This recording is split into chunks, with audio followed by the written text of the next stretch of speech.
Just a couple of guys, a couple of microphones, and a heck of a lot of know. It's Football on the Know with Jim and Joe.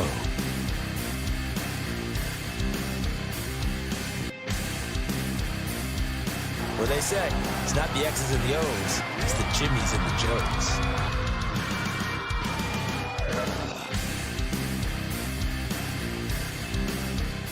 All right, what's going on, everybody? Welcome to another episode of Football on the Know. I am Jim McPhee, alongside of me is Mr. Joe DeCapita. What's going on, Autos? I'm back for another edition of Football on the Know Show, ready to go. Yeah. Listen, if you're new to the channel, if you just started to check in on us to see what we're all about, do us a huge favor. Head over to YouTube and search us up, Football on the Know Show. Hit that subscribe button. Also, don't forget to hit that notification bell to let you guys know when we go live, as well as we are on Facebook and Twitter. Yes, we are. We are everywhere and anywhere you can get your podcasts. We are also there as well. iTunes, Spotify, you name it, we're there. Hit the follow button.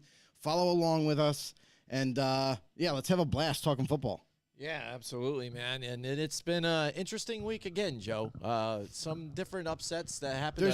People are blown away now that the Jets had beat the Bills. The Bills, the way they have looked, yes. And so strong. And I said that in our picks this last week, this is the game that the Bills because they've been letting some of these teams kind of hang with them still after first half dominating thing. They needed to really put their foot down on the throats of the Jets here, their divisional opponent, and really flex their muscles and what they can do. And they had a couple of injuries, and it kind of showed, I think, not having Matt Milano there on defense and stuff to help stop that run. They got ran all over by the Jets running game of James Robinson and Michael Carter. And lo and behold, the Jets pull out a win, but that defense looked really good. But Josh Allen really didn't help them out, the Bills at all, though, too, the way he was throwing. I would say this. I would just say, hey, listen, the Jets outplayed the Bills. It's that simple. This was a rivalry game. This is a divisional opponent. They know each other so well. It was bound to be a close game. As much as you might dismiss the Jets this year, they've been doing some things. They've been winning games, and they've been stringing them together to be right where they are. They're second in the division right now. And they're nipping at the heels of the Bills. Yes, we didn't expect this to happen. I thought they were going to get better and maybe be like third in the division. But, wow, I mean, they are impressing us at this point, this juncture in the season, right in the smack dab in the middle of the season. And they're on their way trending upward right now. Absolutely. Robert Sala's got them receipts, and you can't get any returns on this right now, he's saying. So, Paul Matty's in the house with us tonight.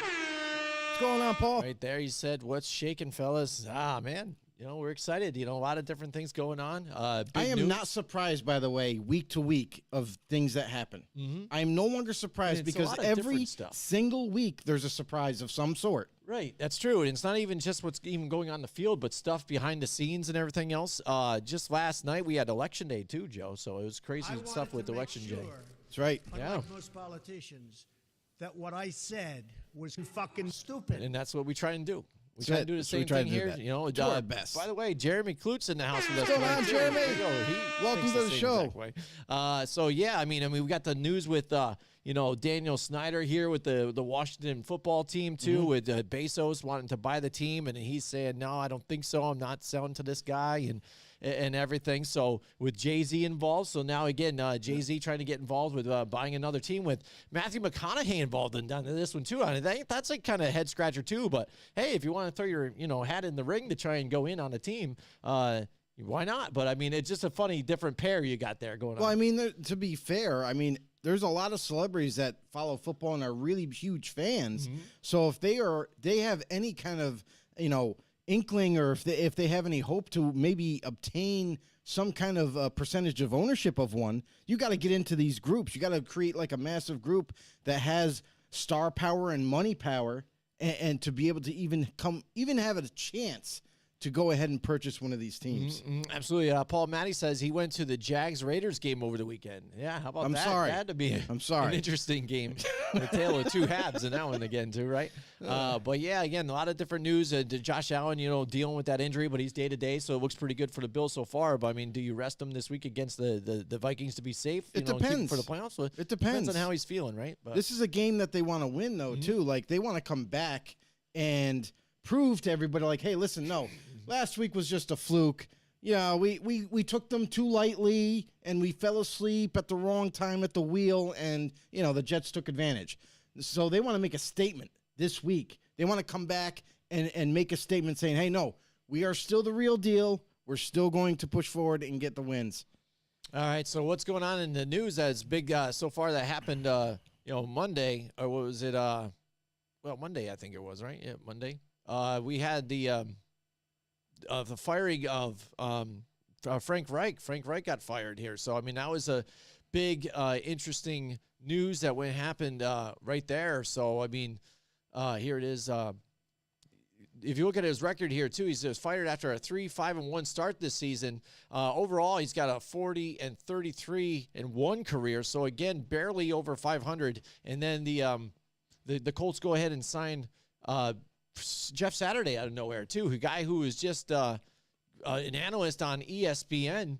And he just got finished up a show that day when he even heard the news and stuff like that. And he was just as surprised as everybody else, with what's going on here.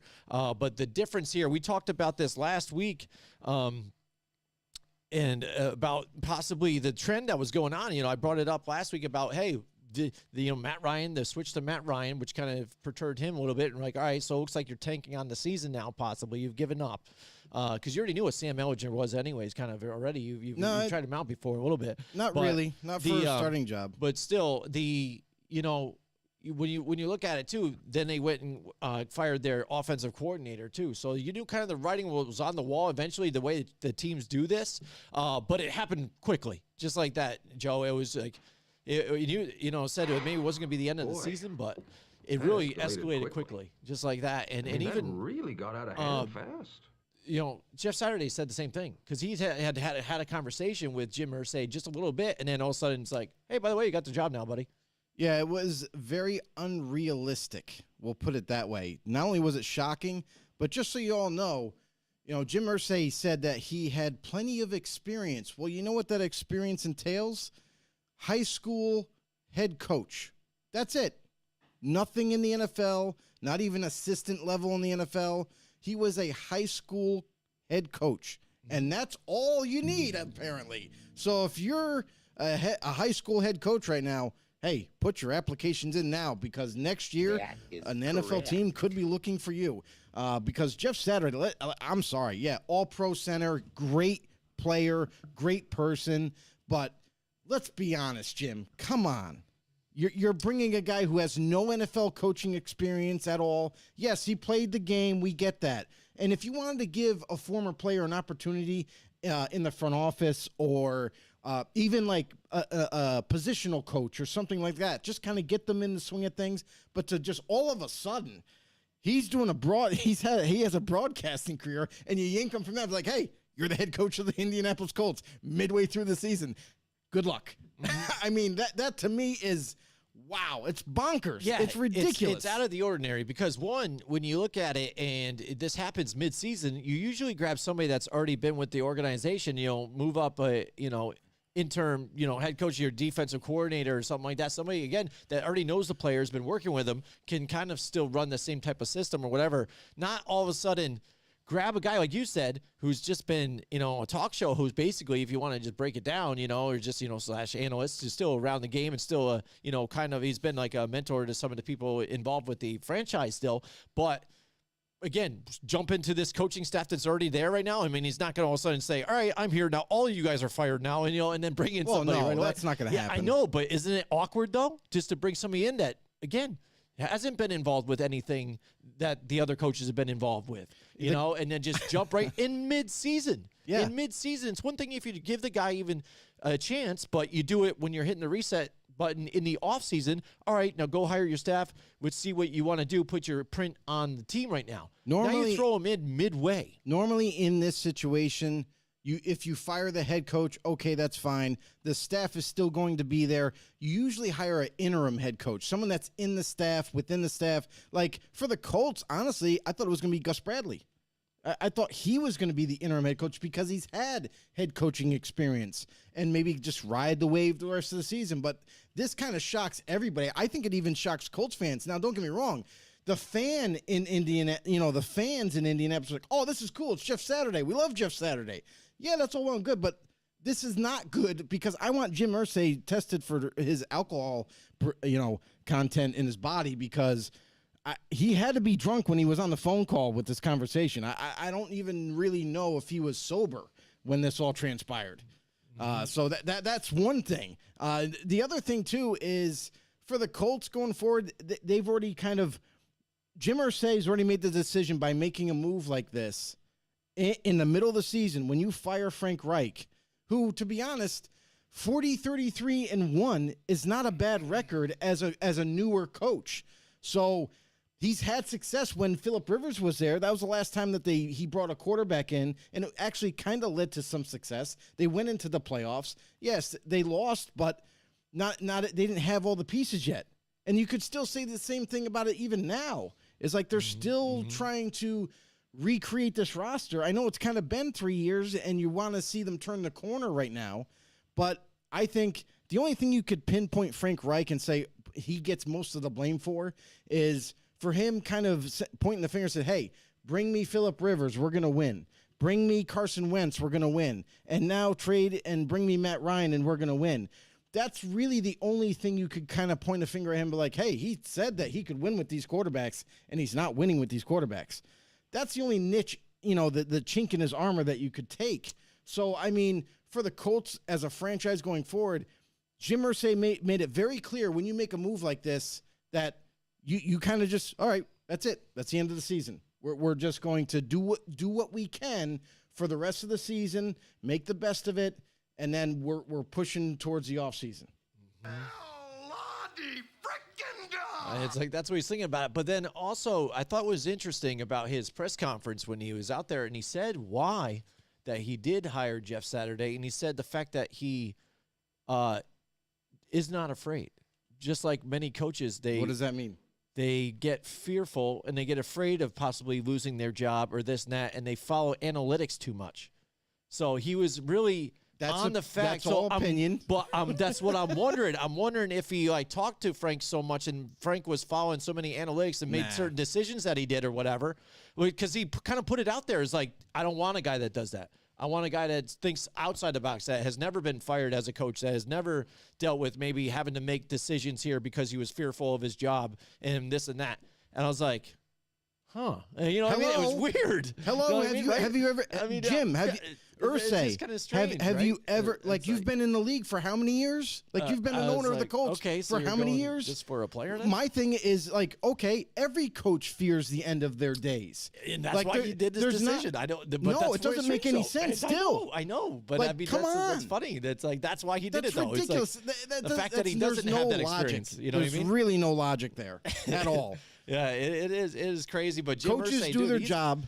And then he's been in crazy situations altogether. And that's the craziest thing for him to say, because honestly, Frank Reich, like, listen, he's a really good coach. Mm-hmm. Like you can sense when a coach gets into a position and they're kind of either, you can feel like maybe they're overwhelmed or maybe they're just not doing a good enough job to sustain that position. I mean, you look at, there's coaches around the league that are still kind of struggling, still trying to figure things out, you know. Mm-hmm. And I don't think Frank Reich was in that category. I still think this is a team, and we kind of listed it before when we talked about the Colts. Like, what's going on with the Colts? Why aren't they winning games when, not too long ago they were pushing for the playoffs? It's real simple. Look at the roster. It's changed. Mm-hmm. It's not the all-pro offensive line that they once had. The tackles are weaker. There's not as good pass protection up front. Where's the rest of the weapons? Remember when you had T.Y. Hilton? And then you just drafted Michael Pittman Jr., and then you put it together, and you're like, well, let's see if T.Y. can kind of help split the field and create opportunities for Michael Pittman Jr. as a young kid coming up. This could work. Then T.Y. left, and you didn't replace him with anybody. You drafted Alec Pierce, but he's going to need time to develop. You see flashes of his play. He looks the part, but we're still not there yet. And after that, there's no, like, big-time tight end. Like, you could say, oh, well, we got Mo Alley Cox. Oh, well, that's great. What is he doing for you? He's not consistent either. So that's the problem, is you don't have the star-studded offensive line anymore. You don't have all the weapons surrounding whoever's playing quarterback to deliver the ball to. Yes, you got Jonathan Taylor, but this year, Jonathan Taylor's been banged up. Jonathan Taylor's missed some games to the point where that definitely greatly affects this offense and how it's run. So defensively, the Colts, they got a good D-line. Let's face it. They got a really good D-line. They got Darius Leonard behind them, and that's kind of your strength. But going forward, like, things have to change offensively more than defense, and I think it's very hard to point the blame at Frank Reich at this point. Mm-hmm. Like, I think, yes, quarterback decisions, terrible. We all get it. You can point that blame on him. And after that, it's like this team still isn't a finished product. It's not. It was close. It was very close when they had Phillip Rivers. Their defense was good. The O-line was superb. They had T.Y. Hilton, and they had Paris Campbell kind of in the rotation. They had Michael Pittman Jr. They kind of just drafted it, and it was kind of, you could see the bright light at the end of the tunnel of how good maybe this team could be. But since they've lost some weapons, they've lost some players, and they still haven't replaced them, it's gonna take another offseason to kind of maybe turn this thing around. We thought this year was going to be the time they turn around. Yeah, granted, a lot of people thought bringing in Matt Ryan was the right move. A lot of people thought that, it's all going to work out. But listen, we've noticed some major weaknesses that they have that we didn't anticipate. And now it's so blatant, it's so in your face that it's hard to ignore. So until that gets taken care of, until they get their quarterback, and who knows, maybe they have the guy on the roster now. We don't know. Sam Ehlinger is still in development phase. He's a guy that still needed development. We've seen flashes from him too. Look at last week. He was actually pretty good. The offense was running pretty well. Yeah, they lost, but still, you saw something in him where that maybe we could win games with him. So who knows what the future holds for Sam Ehlinger and the Colts, but things still do need to improve. Mm-hmm. Yeah, I know. I mean, and it's just crazy what a dumpster fire that team has been. And now, who thought it would get crazier than it is now, too, exactly with Jeff Saturday. And, again, I liked him as a player, and I think he's pretty good as an analyst, too. So I think he knows his stuff, so I wish him well with what they're going to do here. But, again, a guy who had a record before above 500. I think if this move happened earlier on, even in his career, when he was making some of those risky kind of fourth down decisions or something like that, too, because you remember him, people were calling him out sometimes that he would do that. Frank Reich, he'd go for it, or he'd do that, and people were like, well, why did you do that? Yeah, not as often though. Yeah, I know. I hear it not as often as anybody like Brandon Staley or anything, but that was a little more understandable. But the fact that all of a sudden just bad the way the team has just been playing together and poorly, and in the quarterbacks and the offensive line, I don't think he was really exactly to blame on it. So, but it's the way it goes though. It's the way the cookie crumbles here. The funny thing of all this is that Jeff Saturday's coming. He's going to be the head coach, but really, he's just a glorified, manager. Oh, really, is what it's all coming He's to. The face, of it. So we'll see what happens with that. But we really appreciate you guys checking us out here tonight. We want to give thanks to one of our sponsors out there. That's Paul Perry Kitchens, PPK there on Freeman's Bridge Road. Now's the best time to check them out, too, because they're in 2 locations on Freeman's Bridge Road, but they're going under construction and remodeling, so they're going to be all in one house at 115 Freeman's Bridge Road for custom kitchens, custom closets, replacements for glass, showers, custom showers, too, at the top of it. So go there, check them out, talk to one of their specialized designers there to get your special closet, your kitchen, whatever you want, especially with Christmas time coming up. Surprise the old wife with a nice walk-in closet with shoes everywhere and all that crap. So check them out there, paulperrykitchens.com or in Freeman's Bridge Road. Definitely do it pretty soon there in Freeman's Bridge Road because they are going to be doing work on that railroad right there for the next couple days. So check them out, or paulperrykitchens.com. So check them out. We really appreciate them. All right, so next, Joe, we've got a segment that we did a little bit a while ago again, but we're going to bring it out to you guys again. And that is what we call what the F is going on here with this one. So, what the fuck is going on? Yeah, That's right. That's what we call what the fuck is going on here. And that's where there's a few different teams here that we could say that about. You've got, teams that kind of been surprisingly bad this year and stuff. And like, what's the problem here? Teams that we thought maybe would make the playoffs again or things like that, or just continue their winning ways or get better. And they just haven't. And Paul Matty brought up the fact that he was at the Raiders in the Jaguars game here. So let's just start with your Raiders too, Joe. You're a Raiders fan here. What the fuck is going on with the Raiders here, dude? It's real simple. It's coaching. Crazy. What's changed? Coaching. That's what's changed. When you had it last year, look at what the Raiders did last year. They had Derek Carr. They had one of the worst offensive lines in the NFL. They had Hunter Renfrow. Darren Waller played half the year. And they had, guess who their number one receiver was last year? Zay Jones. Oh, okay. Yeah. Zay Jones was the number one receiver. So, I mean, right there, it tells you they had a much weaker offense. And they made the playoffs. They went to the wild card, and they damn sure came so close to beating the Bengals in the first round of the playoffs. So it's like when you go from that, and then you go to a much improved roster overall, you had improvement in the defensive backs. You've brought in a couple different linebackers. Defensive line-wise, you had Max Crosby. You brought in Chandler Jones. You brought in Bilal Nichols to play D-tackle. Then offensively, you somewhat improved the offensive line. You drafted Daniel Parham to play guard or center for you. You also had a late-round draft pick for the right tackle to perhaps be the starter there. Someone new, someone fresh. And they seem to have some kind of weird rotation of offensive linemen that Josh McDaniels himself has implemented, which is beyond me. And then look at the receivers, how much they improved. They traded for Devontae Adams, one of the best receivers in the game. They bring him to Las Vegas to pair him up with Waller, Hunter Renfrow, and they also bring in Mac Hollins, who's been really good, for them. And then, obviously Josh Jacobs in the backfield. And so then you look at that team and you're like, this team is going to compete for the division. This team is going to maybe, just maybe, have enough punch to beat the Chiefs and take over the division. And we've seen what we've seen, and that's what despite the roster being improved, what has changed? Coaching. Coaching has changed. If you took the same offense last year, the Gruden offense, basically, and you put it with this team, it's unstoppable. There's nothing you can do. Don't care how good of a defense you have, you're not going to stop them. You're going to be, and they're going to be like the poor man's Chiefs, basically. You know what I mean?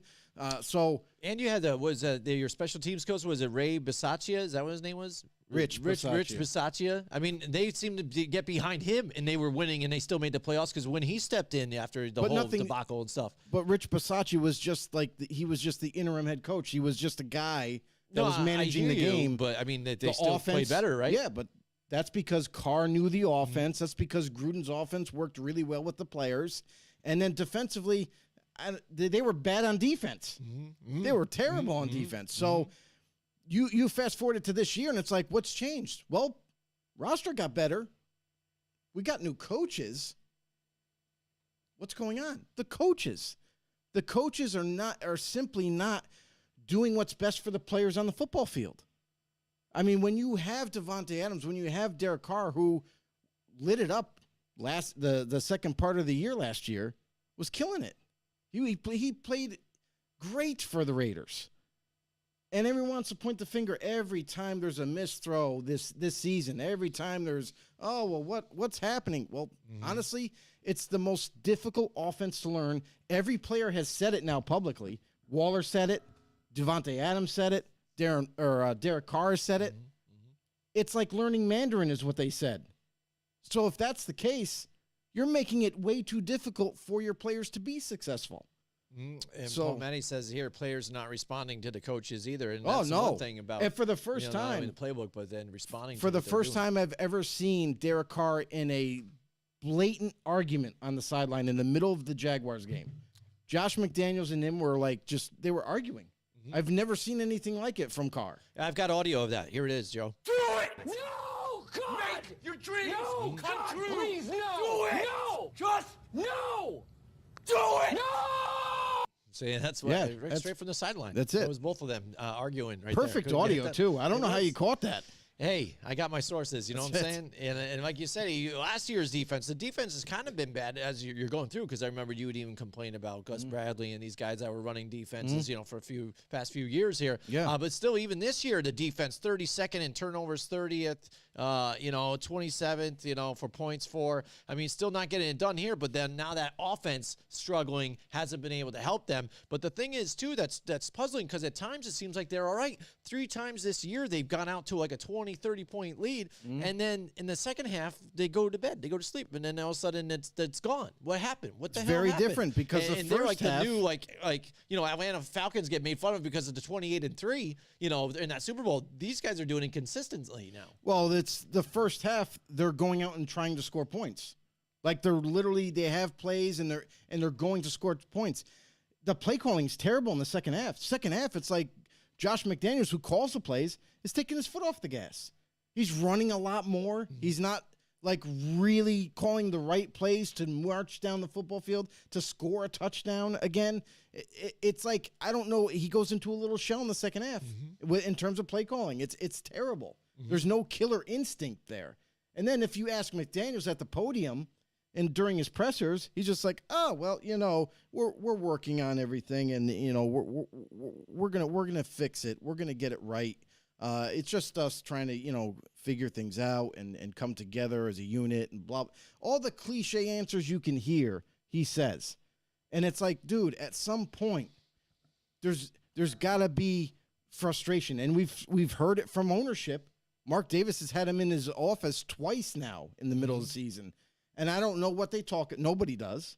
But Mark Davis came out and basically kind of reassured Josh McDaniels' job and said, hey, he's going to be the head coach for years down the road and this, that, the other thing. I don't buy it.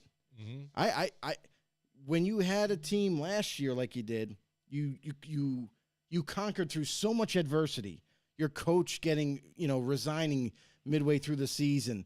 You know, Henry Ruggs, the former first-round draft pick who looked promising, gets into a major car accident, now goes to jail. You lose guys like that. So much adversity, and not only that, to play with the team that they had and to conquer and do what they were able to do and make the playoffs. Now you look at this team now, it's like, oh, it's a better team. They should do better. We're not seeing that. And it's crazy, too. If you look at the targets to completions here with Devontae Adams, he's targeted 85 times and only 48 completions. And a guy that you thought would flourish in this offense, a guy like Hunter Renfrow, because you kind of the moves that he's got, he's really scrappy underneath type of slot receiver, fits what you think that like an offense that Josh McDaniels is going to run. Again, not really targeted as much, and this offense that, you know, when you looked at the Patriots, attacked, you know, the weakness of the defense, whatever it might be, you know, stay balanced, whether it be running or passing, still only to come up with so many yards and only 11 touchdowns, and then the 5 interceptions too on top of it, and the running game that's ranked what is that, 30th or 20th in the league. I mean, it's not very good, you know, and that's why you kind of grow stagnant, especially if you can't get those points here and you're having these turnovers. But like you said, even bringing in former players that has been in the system, and the players still aren't responding and buying in, that's a problem.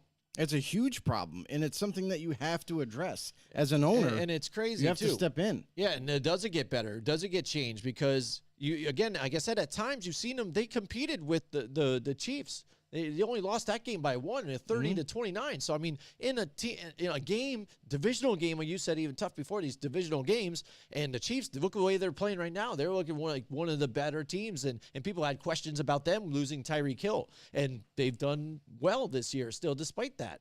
But then you face a team like New Orleans, who they're just trying to struggle, find their way. They're injured. Two of their major wide receivers out.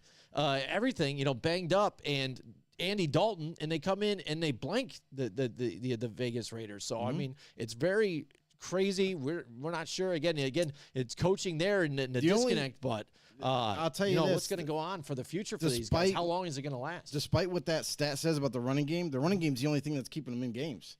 So I don't know how it's so low because Josh Jacobs is averaging over 120 Yeah, it yards is. a game.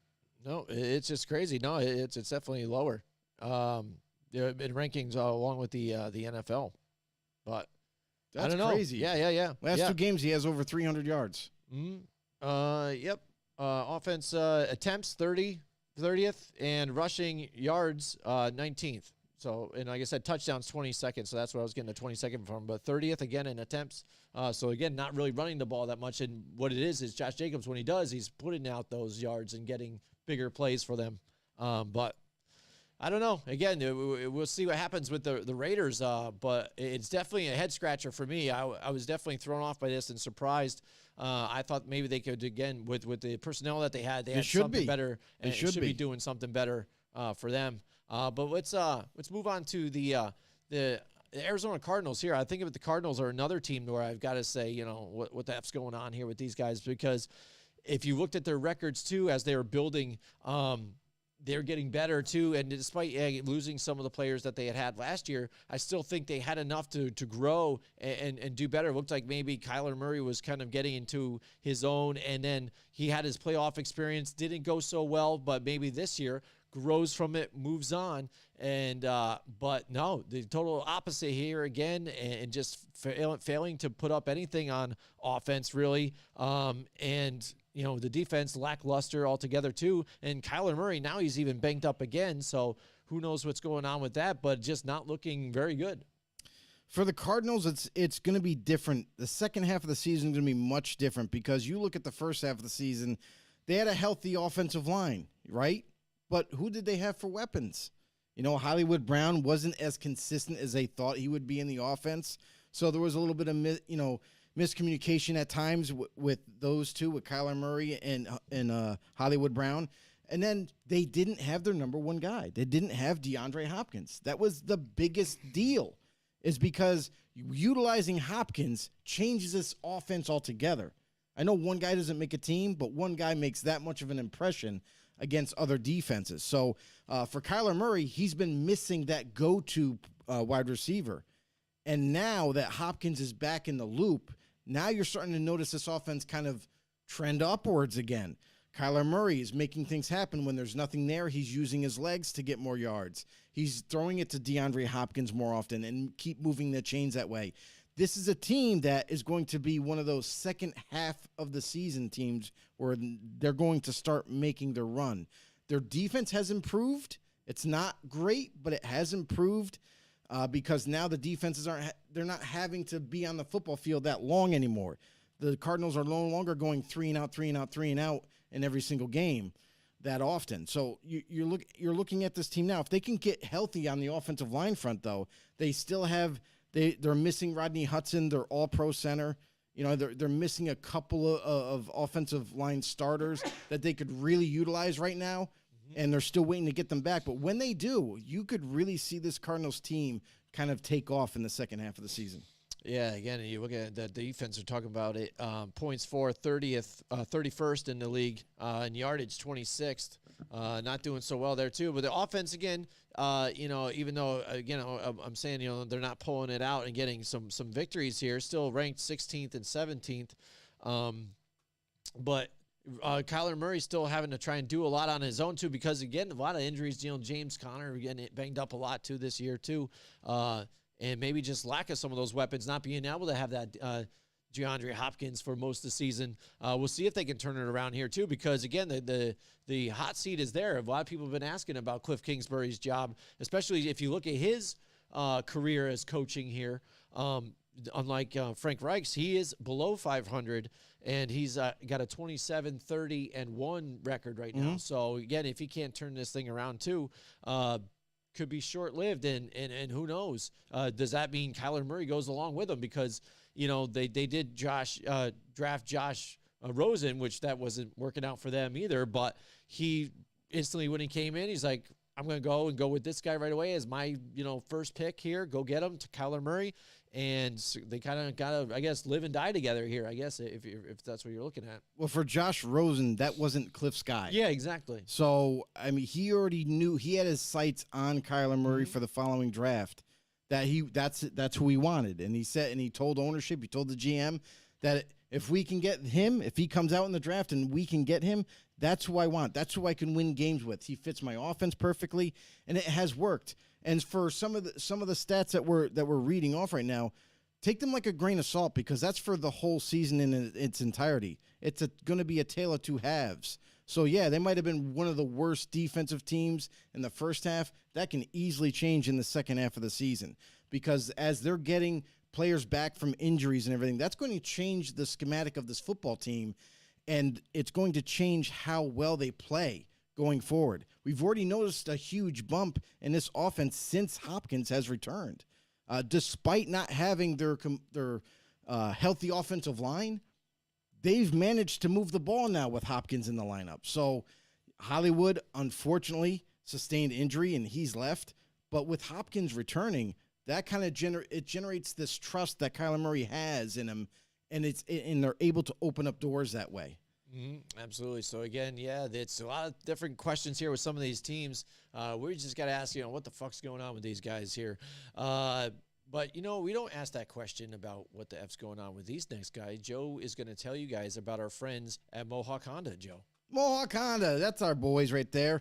Listen, Mohawk Honda is the shit. That's all I got to say. You'll be greeted with a smile and a tickle in your pants when you arrive at the store. The new vehicle inventory is enough to warm you up with pilots, passports, and Ridgelines. I mean, they're flocking in there to Mohawk Honda. Listen, if you need yourself a great winter vehicle, make sure you head down there and tell them that Football on the Nose sent you.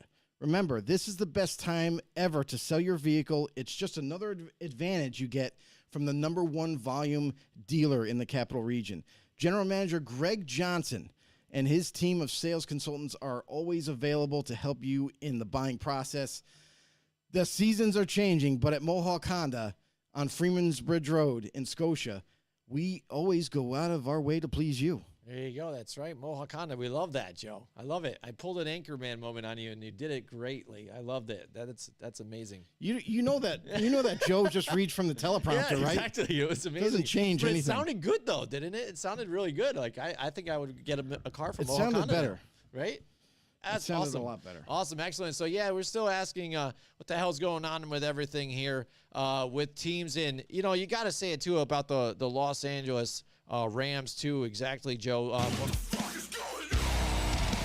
That's right. That's right.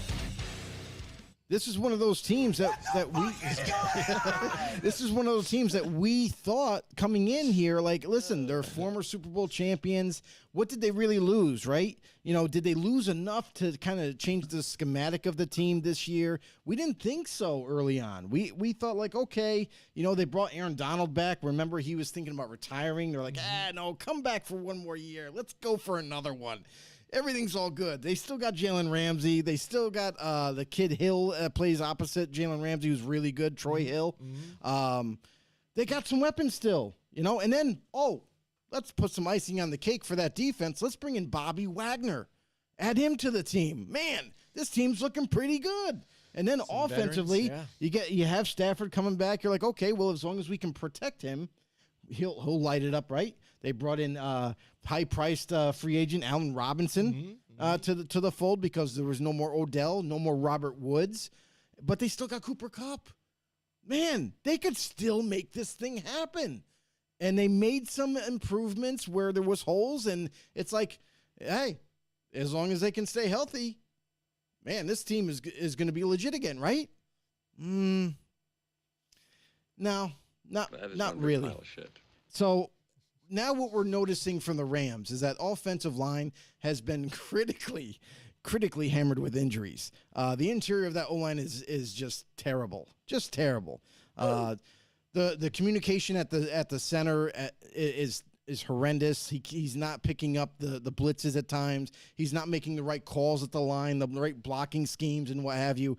So this O-line is in disarray. And does that mean for Stafford? Well, not a whole lot of time to throw the ball. And we've seen that thus far in this season where he's being rushed to either throw the ball or trying to create time with his legs, which we all know he's not that fast. And it's just to no avail. They're not getting anywhere. They're trying to establish a run game at times, but teams are just not tricked by it. They're like, oh, no, we're going to stop their run. We want Stafford to throw because we get to pin our ears back and come right after him. And Allen Robinson, where the hell's he been? But I don't know if it's Sean McVay's offense. I don't know if it's the play calling. Is the play calling that much in love with Cooper Kupp? Because we've seen Cooper Kupp be targeted like almost every single play, and Robinson is nowhere to be found. He hasn't had an impactful game yet this season where you took some of the pressure off of Cooper Kupp. That's why he was brought in to kind of alleviate that pressure, and it's just not working out in LA. So defensively, I feel like the defense is affected because the offense can't put up points. I feel like the defense for the Rams is always on the football field quite often, and they're just, I gotta say it, Ramsey is playing like dog shit. He's terrible. Like, he claims to be the best corner in the league. I don't buy it anymore. I used to when he was a Jaguar. I said, okay, yeah, he could be one of the best. But now as a Ram, he looks like he gets turned around often. He can't find his own player at times. So I think overall, Ramsey's decline is actually also hurting this team. I mean, you can be in love with him as much as you want, but listen, the evidence is there. When you see these better receivers that he goes up against, look at Stephon Diggs made him look bad this year. You know what I mean? Some of these high-profile receivers, or even a good receiver, is making them look bad. So You're overall, ugly, you're disgusting. I'm this gonna kill you. Rams Give me team $200. is just not all together. Yeah. I mean, when you talk about the defense has been playing good despite what the offense is doing. But you get, like you said, being out there the whole time, they've been keeping him in the games. What do you know about the Rams games? They've been really low scoring. You know, they've been boring as hell. You know what I mean? Because there hasn't been so many scoring, stuff like that. And this team has kind of kept them in there. If you look at their yardage, the defense is ranked 8th overall, and they're first in first down. So they're eliminating people from getting first down. So they're getting these stops. But it's not turning into anything when it goes back to the offense. No. You know what I'm saying? And again, they're stopping the run. They're ranked 4th all the way across the board against the run. So they're stopping some of these things and keeping it going, adding Bobby Wagner, adding those veterans there, and getting that defense there. It seems like, hey, we have this issue here with trying to replace our Von Miller with this guy. With them, I think we're good. We're there. That's all we need. The offense will figure itself out still. And that's where you got the problem. Again, you lost people on offensive line, not having, somebody like Whitworth there, too, No on your Boom left went down with an tackle, too. injury. Yep, and not having that, you're not giving Stafford a whole lot of time, and it's really reminiscent of when he was with the Detroit Lions, having an issue. And then, so what does he do? I resort to just giving it to my number one guy that I trust and just beat bound up because I don't know Allen Robinson for shit right now. So, maybe I can get him open. He's started to now finally warm up to him a little bit.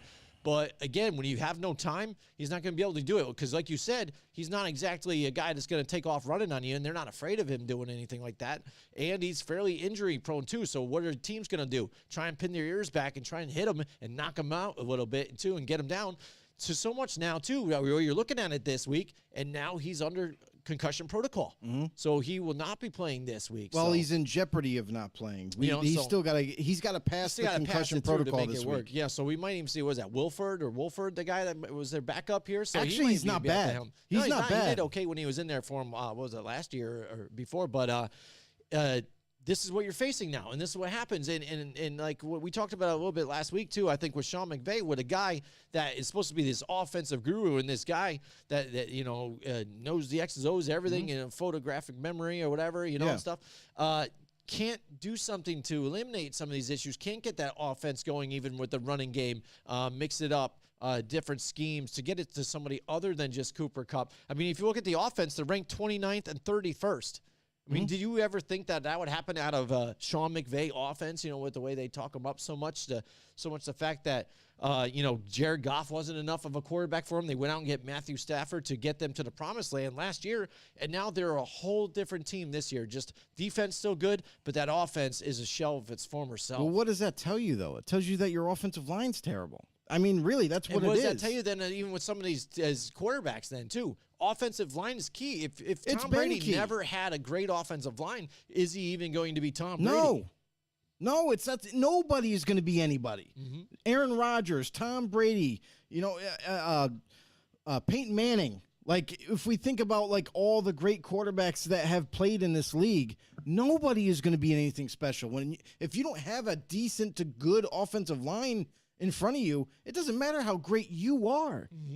You're not going to be able to execute some of the plays that you want to do, that you want to execute. It's that simple. So no, Brady wouldn't even been in existence by now. Right. He wouldn't even be in football. Like, if that was the case, because why? He'd get so beat and battered by a terrible old line that his body wouldn't hold up. Right. And We've like you seen said, it. that running We've seen it game's with terrible. David Carr. David Carr is a perfect example. Drafted really high. Everybody thought the world of David Carr coming out. He's going to be one of the better quarterbacks in this league. But he went to the worst team in football that didn't even have an offensive line to protect him.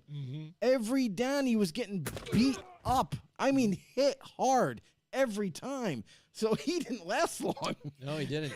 Yeah, it became a backup pretty quickly. So, for many teams. For but- every single team in this league, what's something that you have to have? You have to have great offensive and defensive line play. You have to have great lines. If you don't, you see the good teams. They have them. Bad teams don't have them. Right. And even to be well in one phase, we'll say even if you don't have the best pass defense type of guys, Okay, at least be yeah. able to pound the rock. These guys have neither. I mean, they're 31st across the board in rushing altogether. So even when they don't make attempts, but when they do, they're not getting anywhere still. So you're kind of having those guys like Cam Akers out there. And they even had Sony Michel at one point, too. I mean, good guys that were good running backs. Henderson, too, can even pull off some runs here, too. And the fact that you don't even try and go to that a Establish a little run. more, even if they stop you a few, switch it up, put both backs there at the same time, make them guess, do a wildcat, something to change it up, give it something different that these other teams, the defenses haven't seen. Because right now they're looking at film and they're saying, well, these guys never run the rock at all. And if they do, they go 90% here, like down the middle. So we're going to just stop that and then we'll go. You know what I mean? It's funny that you mentioned Wildcat because we saw the Rams do that this past week. And it was the first time I seen them do it.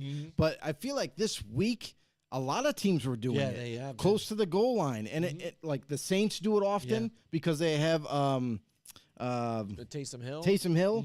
They and then you see other teams with like just their running back. The Panthers did it too. With Deontay Foreman, and it's like You know, all Titans these have been doing it teams. a little bit, you know, And for a while. it's almost like a giveaway though. Like I'm surprised by At times, I'm yes. surprised defenses don't like. Oh well, who's at quarterback? Well, it's not the quarterback. So most likely 90% of the time it's a run. It could be a run by the receiver, and he's keeping but it. it's a run. Right. Yeah. And it's like they're just still confused. But we've seen it a little bit, you know. But you're right. The Rams, they do not run enough, and I understand because they don't have their offensive linemen up front. They don't have them, so they have a not necessarily they're a fear of running the football, but they kind of already predetermined that. Well, if we run it 9 times out of 10, we're not going to get anywhere. You know what I mean? Between the tackles. And maybe that might be true, but you still have to try. You still have to keep the defense on their heels to like, oh, they're still going to try that. You know what I mean? Right. You got to challenge the defense. If you don't challenge them, as good as Sean McVay is as an offensive mind, you have to continue to challenge the defense, even if it is a weakness for you. You got to keep them honest. So, I mean, and we saw one of the worst play calls of that Tampa Bay game for Sean McVay. The Rams got the ball back with a couple minutes, I don't know, 3 or 4 minutes left, I think, in the game. They had the lead. All they had to do is keep the ball and get that first down to keep the clock going. Yeah. Keep the clock going. Get the first down. What do? Run it up the middle. Nothing. Run it up the middle again. Nothing. Now it's 3rd and long. Now it's 3rd and 11, 3rd and 12. I forgot exactly what it was, but it was 3rd and long. And it's like, now what are you going to do? Well, you don't want to risk throwing a pick now. So you did some kind of a trick play, and that didn't work. Now you're punting the ball back to Tom Brady, Tom Brady with a couple minutes which is like an eternity. Yeah. And you didn't do your job as a play caller. You didn't do your job as an offense to keep the ball as long as you possibly can and keep running that clock. Now you turn it over to Brady.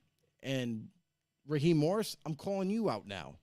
Defensively, what did you do? Well, we're going to play soft zone.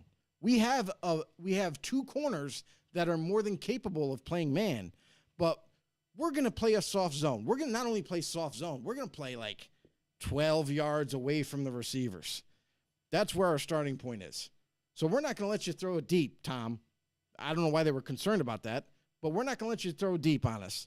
Yeah. But we'll give you 7 yards every play with like 2 seconds of a play clock, 3 seconds of a play clock, and get out of bounds. We'll let you do that. Boom, boom, boom, boom, right down the field. They let them go right down the field and right in scoring opportunity. And wouldn't you know, penalty happened. They got it right at the 1. Right about when they were done. It was 4th down. They went for it. Penalty. Oh, Jesus. Here we go. Another opportunity. Ran a play. Cade Otton, the tight end, the rookie tight end, wide open. Nobody even covered him. Nope. Little easy touchdown. End of game. I just don't understand how the Rams go from one of the most impressive teams last year. And I understand players change. The team did change a little bit. But where's that killer instinct? Where is the tenacity that you once had as a franchise? I didn't see it against Tampa Bay.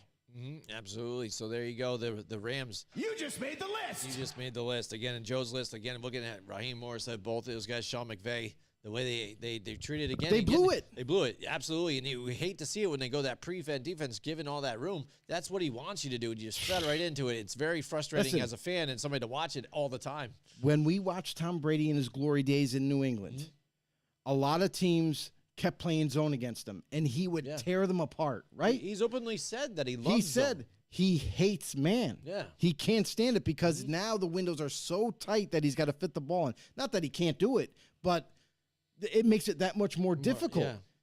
And it was like, I thought, oh, this is easy. Like, okay, it's unfortunate. Now you got to play defense. You got to hold on to the lead. But I was like, oh, you got to play man all day long against this team. You have to. And they just didn't. They just gave up everything. Absolutely. So, yeah, I mean, we're talking about what the fuck's going on with a lot of these teams here. That's right. So we got one more team here with this segment here, and it's got to be the Green Bay Packers on this one here, Joe. I mean, the Green Bay Packers, that's probably one of the biggest too, despite even the Rams and what's going on are the returning champions. But the Green Bay Packers. I would say this about the Packers, though. Honestly, everybody made it a huge deal that Adams wasn't going to be there, and they weren't really sure how well the offense was going to be despite getting Rodgers back. And, okay, I could see it being it's surprising, but also for the people that were disbelievers, it kind of made sense. You know what I mean? It's like kind of like a tweener team, I would call it, for what the fuck is going on. Because I didn't pay too much attention. Okay, they lost Adams. I'm like, yeah, but I understand Adams is that great. But the Packers did make a couple of moves. Granted, in the draft, they grabbed a couple of receivers. They were hoping to develop them with Randall Cobb, with Allen Lazard coming back from injury. And they thought they could make it work. On top of that, Robert Turbin was coming back from injury as well. So it's like, okay, if they utilize Robert Turbin and Allen Lazard and they have Cobb, and it's like they can maybe teach these younger guys, maybe kind of bring them up through the ranks, maybe they could make it work. Wow. All I have to say, it's been a combination of offensive line injuries, because early in this season, they did not have David Bakhtiari. Right. They did not have Elton Jenkins. So those were 2 key tackles of theirs that they needed, and they weren't there early on. So you could sense, okay, they're struggling because where's the protection, right? Right. Rodgers doesn't have time. He's trying to do what he can, and it's just not working. Then they get those guys back, and it seems like they still continue to struggle to get the ball down the field, get the ball into the receiver's hands. And when they do, half the time these receivers are dropping the football on Rodgers. And it's like, wow, are you kidding me? Like, what is happening with this team? This is a very different offense than we're used to. And Rodgers is he's made it very well known, extremely frustrated with where they are at as a franchise and where these receivers, how far how they haven't been fully developed just yet, or developed enough to make an impact on the football field. Yeah, and you've seen even a different Rodgers too, though. I mean, again, because you've seen when he gets pressured, he kind of does the right thing. We'll throw it away or whatever. This year, he seems like he's forcing it into coverage so much too. When he gets a guy in his face, stuff like that, like trying. Like you see Trying it to with make something happen. Make something happen. You've seen it with some of these other quarterbacks that we punish all the time, like Carson Wentz and things like that, and say, "Oh, I'm getting pressure. I got nothing, but it's all on me, so I got to do this." And then you do a dumb bonehead thing. We saw it last week. Terrible interceptions. And it's like, this is so unlike Aaron Rodgers, and the fact that this could happen to him, without, because he's dealt with some injuries on the offensive line. For sure. David Bakhtiari is injured like every year, for multiple weeks at times. This year it just seems like excessive. But again, he's been able to pull through, and he's been having to deal with being hit and sacked. I mean, he's had multiple seasons where he's got sacked 50-plus times, and he's been able to have a winning record and still the great stats that he has. Right. But if you look at it this year, look at his career stats or his stats here in 2022, it's 64%, which is 65%, which is still good. He's got 2,000 passing yards. But this is the key thing here. He's known for not turning the ball over, and he's not scoring touchdowns. He's got 14 and 7 INTs for a rating of 89, Joe. I mean, this is unlike an Aaron Rodgers. And if you look at even his stats from like 3 years ago, it's a total different story here. And let me look at it quick. Oh, sorry. Here we go. It's like the last 3 years, and including his MVP year, 2 years. Here it is: completions, 1,091 out of 1,626. That's 67%. So that's an uptick. 12,000 passing yards. But look at the touchdowns: 111 touchdowns to only 13 INTs, and 109 rate.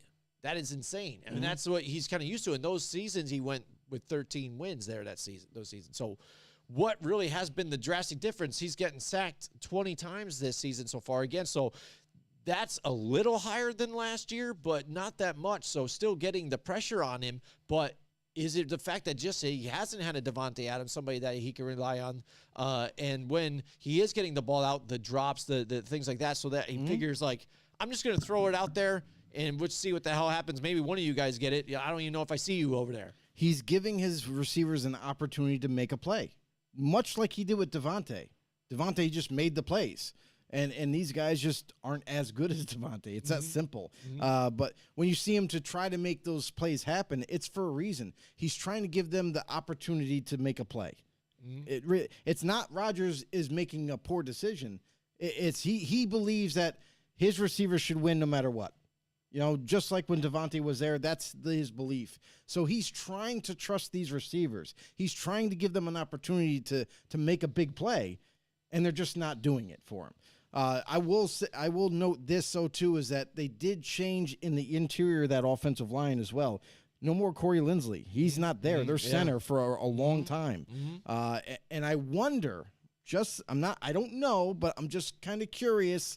When you make that big change from having a veteran center for a long time, he's been there for you. He's made all the right, checks and balances at the line of scrimmage.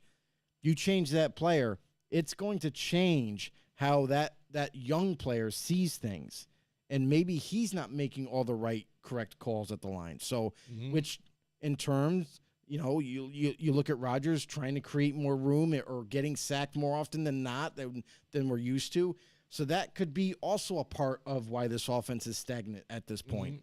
The one kind of like gleaming sparkle in Green Bay was Romeo Doubs, a young rookie who seemed to be coming on, made some great catches, and then Rodgers was starting to really trust him, throwing touchdown passes to him and whatnot, making some difficult catches at times. But now, sadly, has gone down with an injury. Looks like he might not return this season. And that kind of, it's like, hey, next man up mentality, and let's see if these guys can take another step forward. The other thing that I want to bring up too is like I have to question Matt LaFleur because it's his offense. Him and Rodgers have been working together for a long enough now where they understand each other, but I almost wonder that the play calling, he kept it the same. as if Devontae was there. I wonder if they didn't change it due to the personnel that they have now. So because you don't have a Devontae, now you got to make some opportunities happen elsewhere. Utilize Robert Turbin more often as a receiving tight end.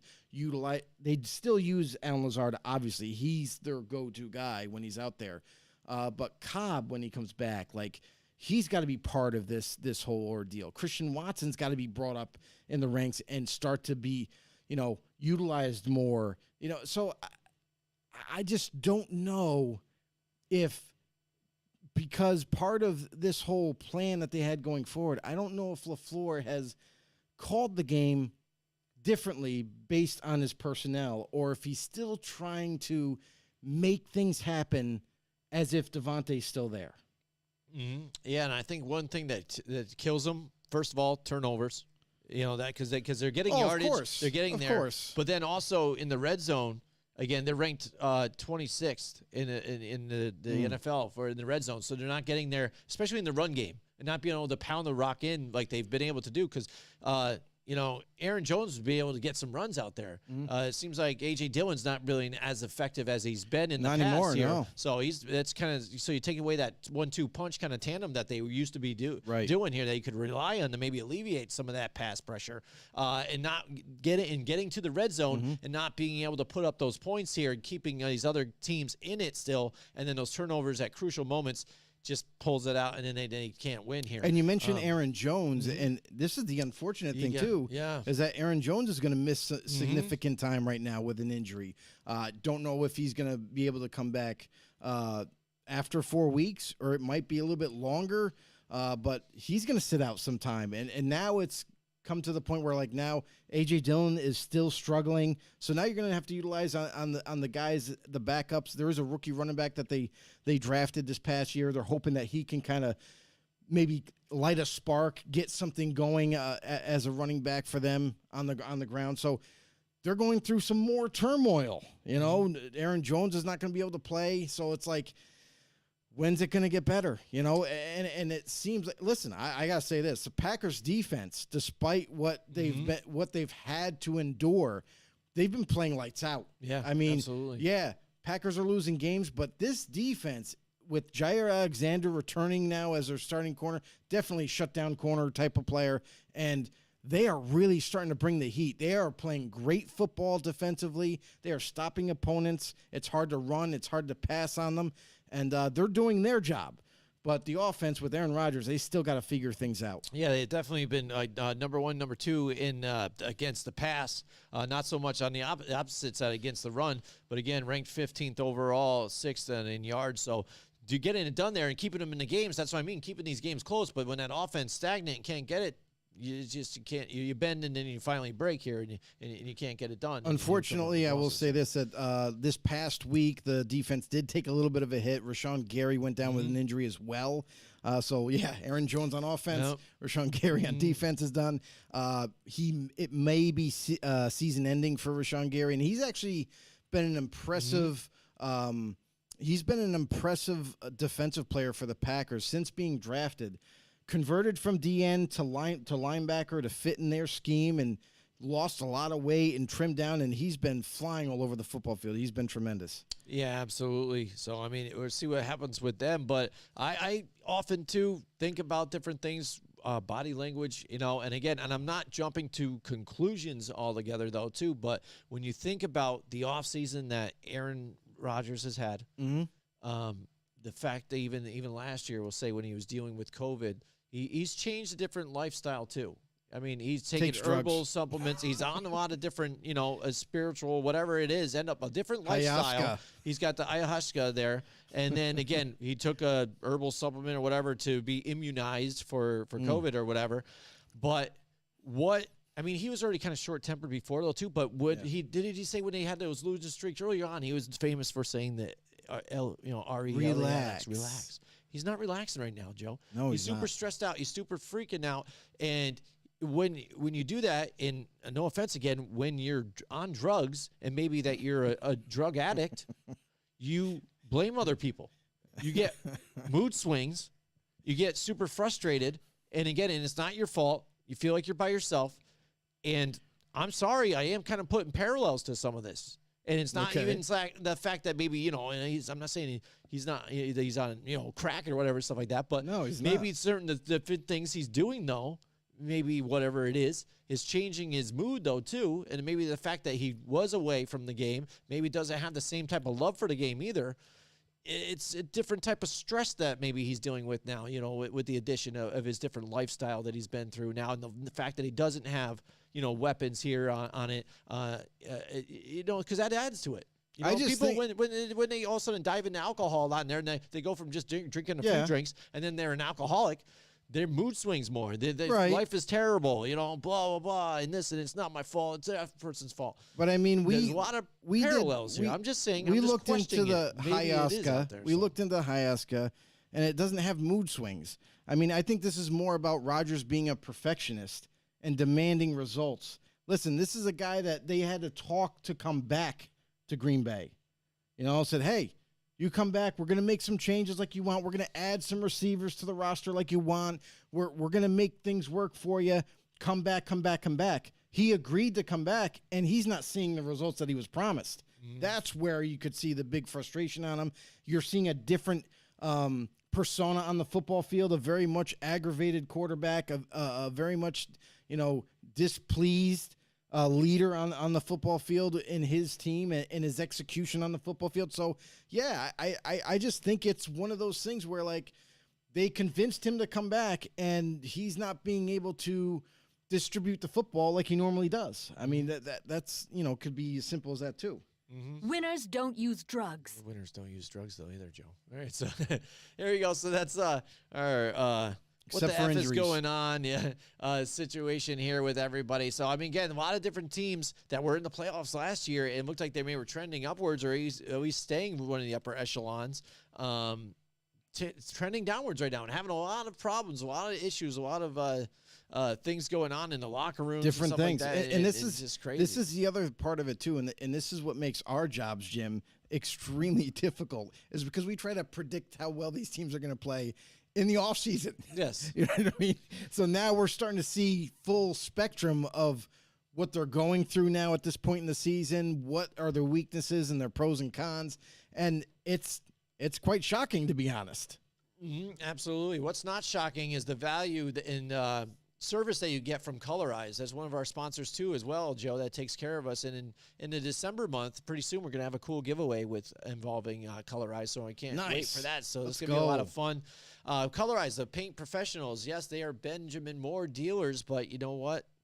With them being just an independent dealer, they also have access to almost everything paint and finish related. They've got 3 stores in Clifton Park, Niskayuna, and Queensbury. Opening soon is Troy, so we're looking for that one. And like I said, service, they can serve everyone, to the paint professional, to the do-it-yourselfer out there. Anything you need, I call my guys there. My man Brett, he takes care of me. Got a paint project of my own going on right now, and they're right there to give me the best advice here to try and help out, especially because it's getting colder right now, too. Hey, you got some paint that'll dry in like 40, 50-degree weather right now. You know what I'm saying? Overnight, exactly. and that maybe if it rains on it, it's not going to peel it right off, too. Give them a call, check them out, or check out one of their stores, or go to mycolorize.com. Colorize, the right paint, color, and advice from local professionals who care. Let's go. Boom. All right, and let's go. Joe, the competition's hot and heavy still. It is hot and heavy. We went 10-3 last week, so we tied again We're despite killing the it. difference again. So we're bouncing back now. We're killing after this 500 start. But there we Let's are. go. Still only one game ahead here, but we're right there. It's tight. We're 78-56, 77-57 ones. We're still beating my Tackett too, which made me start to think here, Joe. We are doing the competition where the loser has to drink alcohol out of this thing here at the end of the season after the Super Bowl, and it is a lot of fun. It's a big party, but Mike Tackett's been following along with us. He has this been. whole time. So I have to say this, though. What's up? Mike Tackett, if you're listening, if you're watching, you're included in this contest now. Oh, see? So because he's been so consistent in making picks, he's been picking right along with us throughout the season, we have to include him. That's true. And anybody else out there as a know-it-all that wants to, come on in and join in even midway through the season. Let's do it. Let's see what we can do. I heard Cody starting in and stuff like that, but I haven't heard from him in a little while. So I don't know if Cody's he's sleeping. doing good or not. He's so probably not sure. sleeping. Yeah, maybe, perhaps.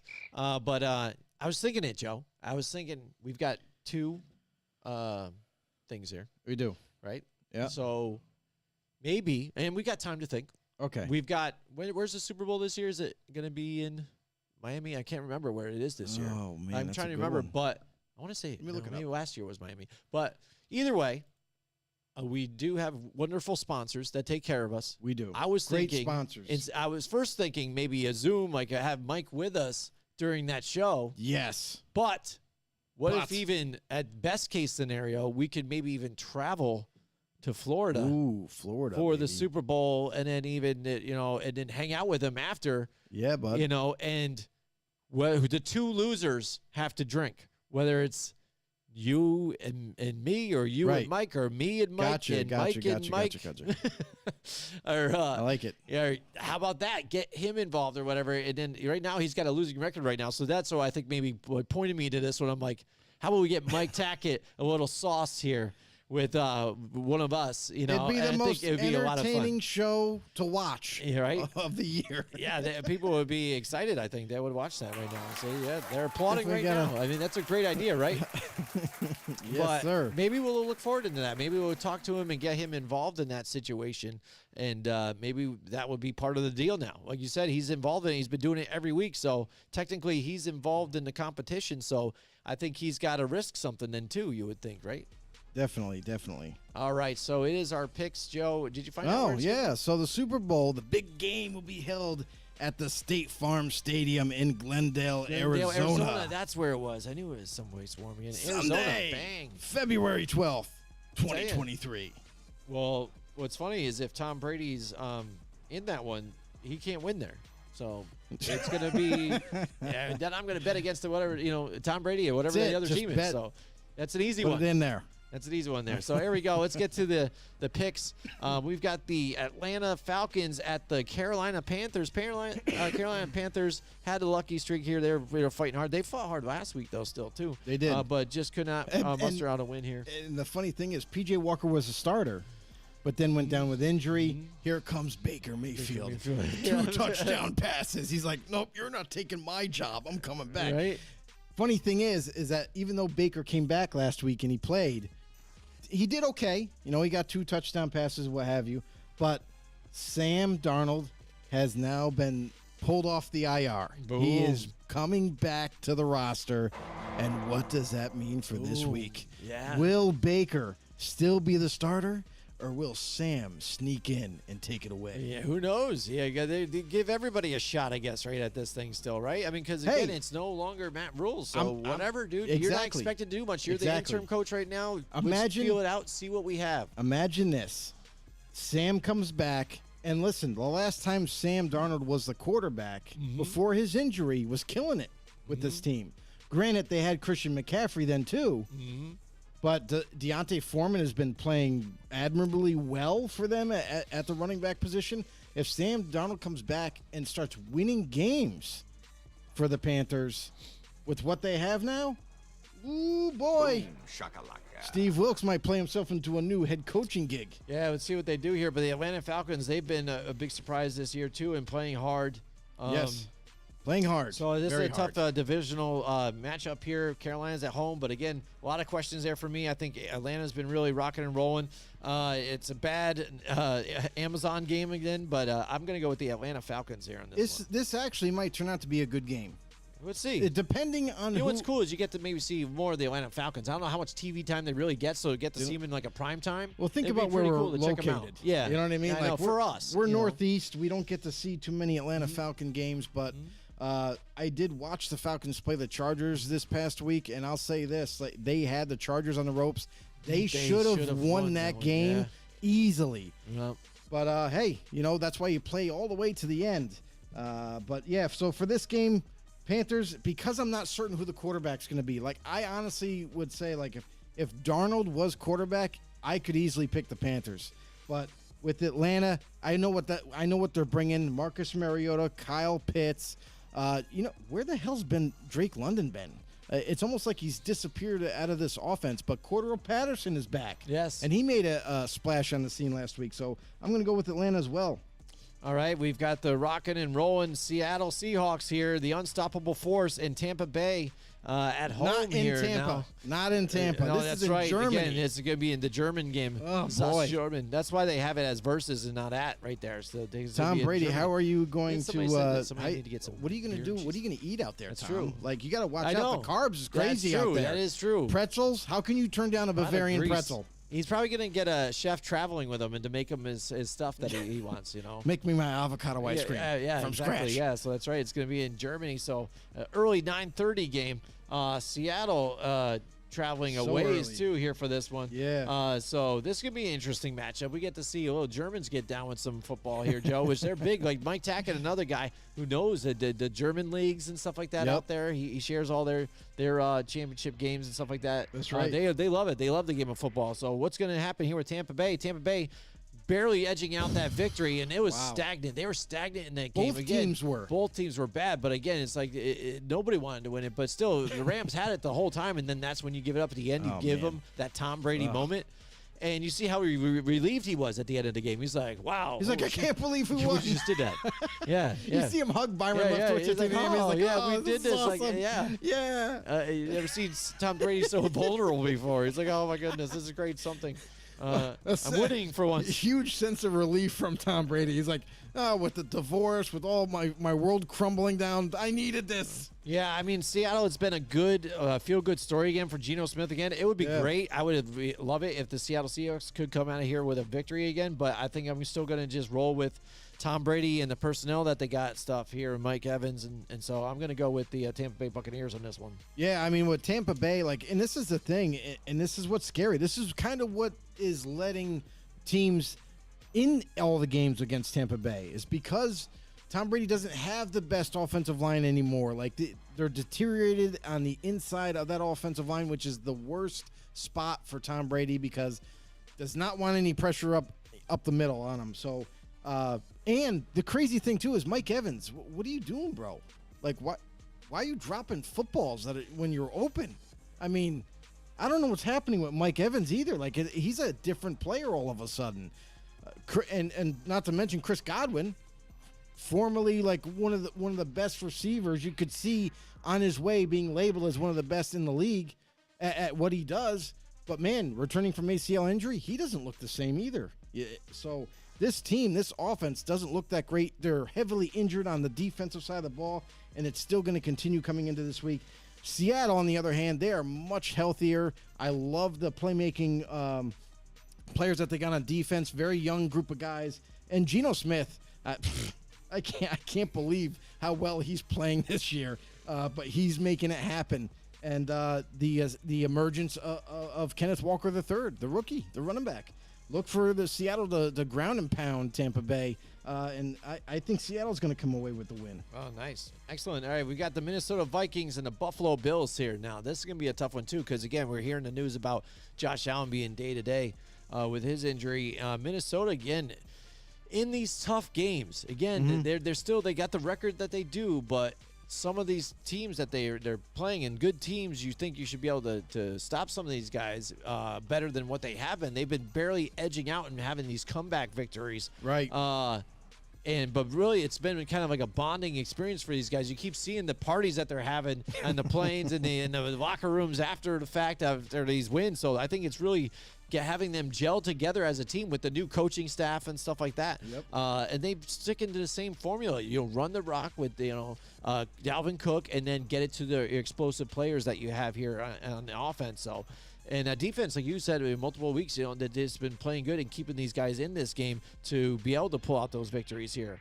But Buffalo, they're a tough team to beat. Again, the depth that they have, but they had injuries last week that kind of hindered them here. So it all judges, I think, on if Josh Allen's going to play in this game for me. I mean, it's going to be a tough one. Well, just so you know, Josh Allen is not on the injury report.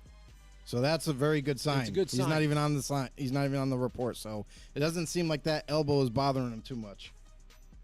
All right, so what do you got in this one? So this is simple for me. Like, Buffalo is home. Buffalo is going to make a statement this game.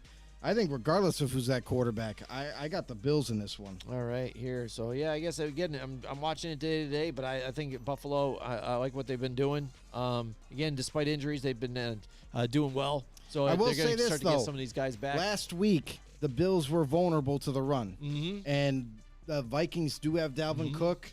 So, but the big thing is that the Vikings don't have, that great of an offensive line either. So it's like I'm curious to see how this kind of unfolds.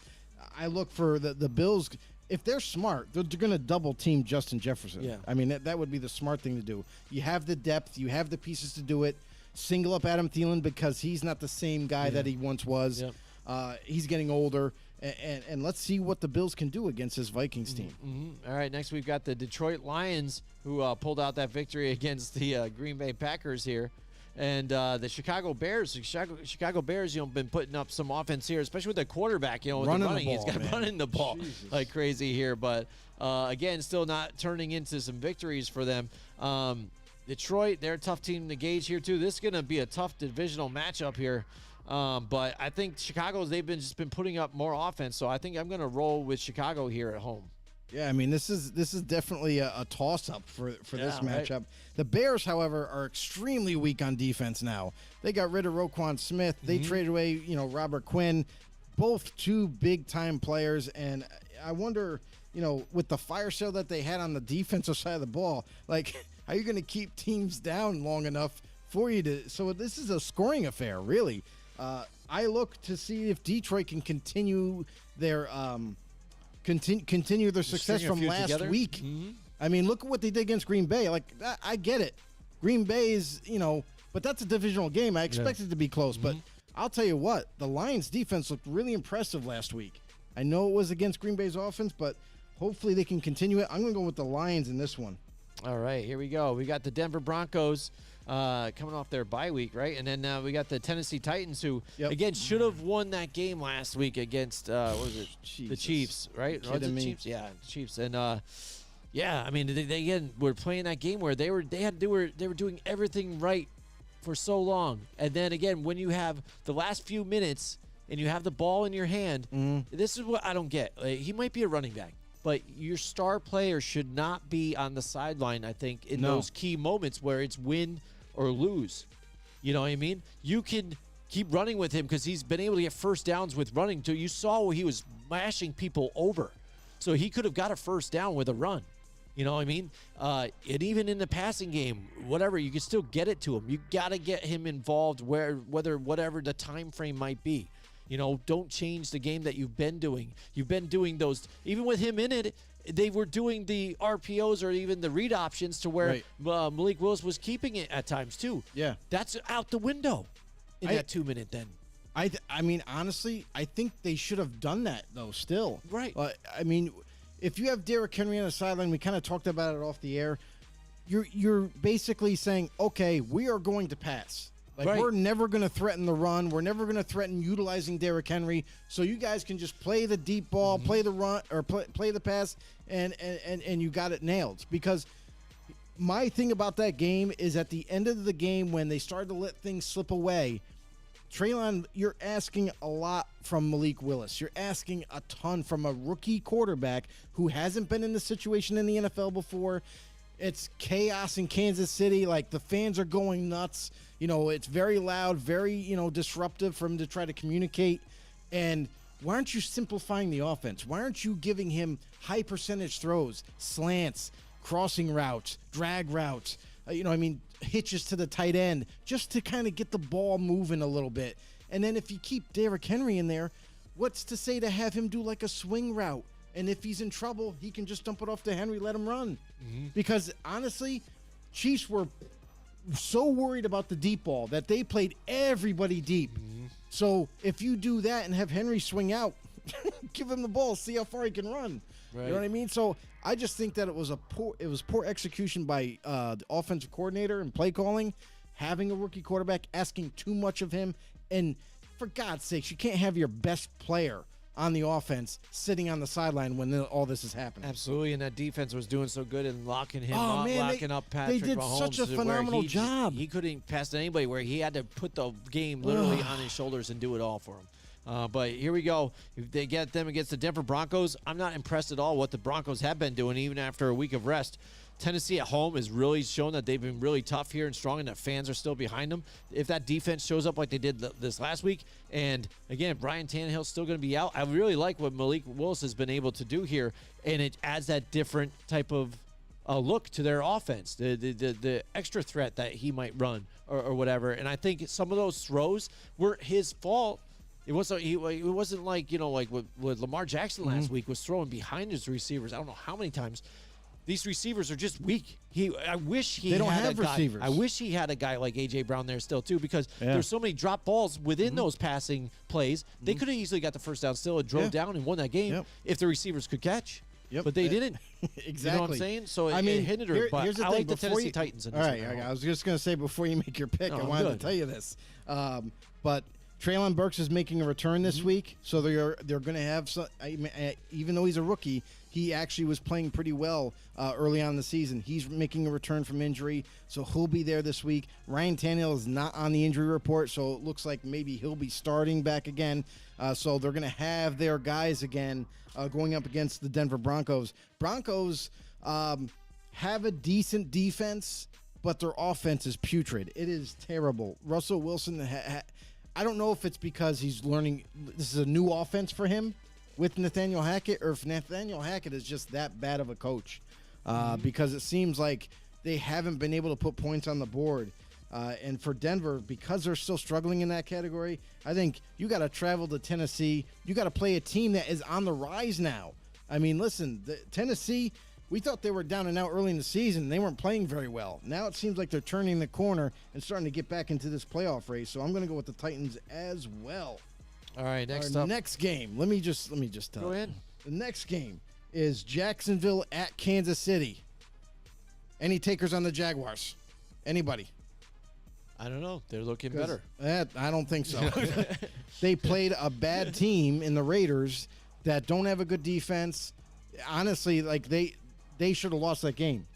And even though they came back very late in the second half and ended up getting the lead, and they still had to hold off the Raiders that had one last drive to win it all.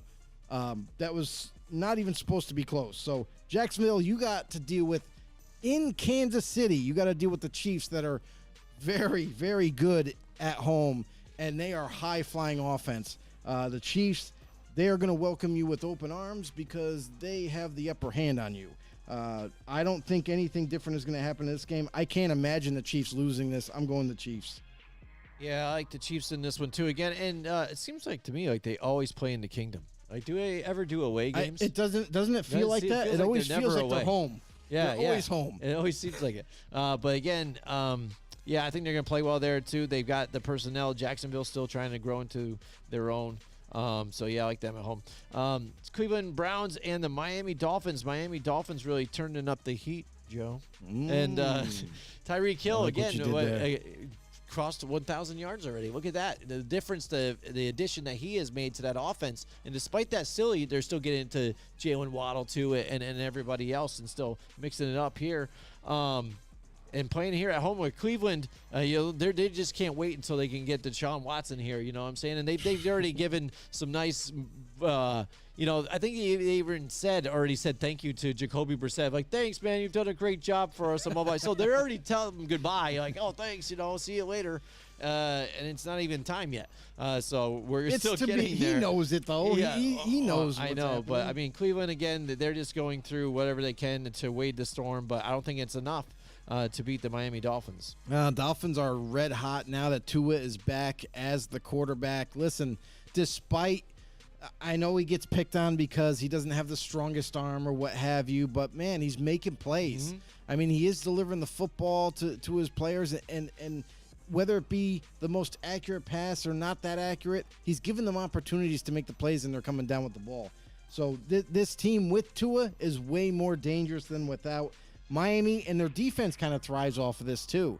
When you have an offense that can score, put points on the board, your defense kind of feeds off of that, and they're able to go after the opponent. Cleveland, what can you say? They're a work in progress. They got a lot of nice young talent, but they are also kind of dealing with some injuries that happened this past week. Looks like most of them are going to be able to return. Jack Conklin was limited this past practice with a foot injury. Most likely all these guys are going to end up coming back, but even healthy, I think the Browns are still going to face an uphill climb against the Dolphins. I got the Dolphins. All right, next up we've got the the Houston Texans and the New York Football Giants. Giants are back after a week off here. I was doing the whole pick against the Giants so they can win, but that was foiled when we went to 605 again, rest of 605. So that did not work out for us last week. But they were due to lose one of these games here. The Houston Texans, they've been a tight team to play against. They have a lot of heart. Davis Mills looks good too, but again, just some of those mistakes and not having some of their personnel, I think, out there too. And the fact that I think they're still going to have probably Brandon Cooks not wanting to play and have issues there. So, but is Pierce going to be able to play too? I think I was reading something too that he might not be playing. Or he might Xavier be McKinney's not playing for the Yeah, Giants. So yeah, I know that he's got a broken hand. So that's going to be a big thing for the Giants. Can I just say something? Like if you're a professional athlete, yeah. what are you doing risking injury when it's in the middle of your season? You got hurt on an ATV and like they let him broke go his on thumb. vacation. Like I know Brian Dable, cool, coach or whatever, stuff like that. But we've had issues like this before with the Giants, with other coaches. Like, dude, on their bye week, why are you letting them go on a vacation? I understand everybody's due to go do one, but save it for the offseason if you're not in the playoffs or whatever. Like, go on vacation all you want. You have 1 week off. You're gonna go take a vacation quick. Don't you want to keep the thing going that you've got going with the winning and stuff like that? You want to stay healthy through the season? Going out somewhere doing it and doing off-roading, that sounds stupid. That gives you every chance to hurt yourself. And now this is what we have. So, I mean, it's insane. But the Giants, again, I think they have enough personnel to be able to beat the Houston Texans. Texans are an up-and-down team. I think it's going to be a close, exciting game. I'm excited to see the Texans and what Davis Mills has to offer. These two quarterbacks kind of go at it a little bit. So, but because I like both. But I'm going to go with the Giants here. I'm going to pick the Giants here. So hopefully that doesn't come back to bite me. Here's the thing. This is why you can never be 100% sure about any game. When the Raiders played the Texans, it wasn't even a close game. Raiders put up 40-plus points on them, and they scored 20. Like, this is a team that a lot of teams that are well put together, like the Giants, you're supposed to beat these teams. And for the Giants, they've been playing at such a high level right now. I know they just sustained a loss, but this is part of those building blocks as a team, as a football team, that okay, you got to face some adversity. You got to come back the following week and make things happen. I think the Giants kind of take this win in New York with all their fans going crazy. Giants win against the Texans. Kenny Galladay was limited at practice. Who knows? Maybe Who cares if he plays, about him? it might be different. Who cares about him? You're going with the Giants? Yeah. All right, here we go. The New Orleans Saints and the Pittsburgh Steelers here. Pittsburgh again looking putrid here with their team and what's going on. Defense They is could still have been good, though. probably they could have been on maybe the what the F is going on, but we kind of know what's going on with that team. But the New Orleans Saints.